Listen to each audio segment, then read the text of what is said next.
बल्ली को इसकी शरारत महंगी पड़ गई। आइए सुनते हैं ये मजाहिया कहानी। एक 5 साल का बच्चा सहन में बैठा मजे से चीज पैजा खा रहा था। बिल्ली कोने में छपकर देख रही थी और दिल में सोच रही थी, वाह, ये तो बड़ा मजेदार खाना लग रहा है, मुझे भी चाहिए। बच्चा हंसते हुए बोला, बिल्ली रानी, ये तुम्हारे बस की बात नहीं, इसमें मिर्चें हैं। बिल्ली ने चुपके से प्लान बनाया, ये पैजा तो मैं जरूर छेनूंगी। जैसे ही बच्चा पानी लेने गया, बिल्ली ने झट से जंप लगाई और बड़ा सा टुकड़ा दबोच लिया।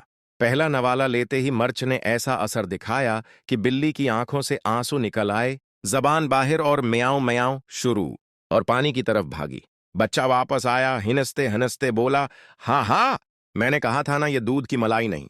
आखिर में बच्चा दूध लाकर बिल्ली के सामने रख देता है। बिल्ली सुकून से दूध पीती है और बच्चा कहता है, दूसरों की बात सुन लेना ही अक्लमंदी है, इसलिए अगर कोई बात कहे तो मान लेना चाहिए। अगर ये कहानी अच्छी लगी है तो लाइक, कमेंट, शेयर और सब्सक्राइब करना ना भूलें।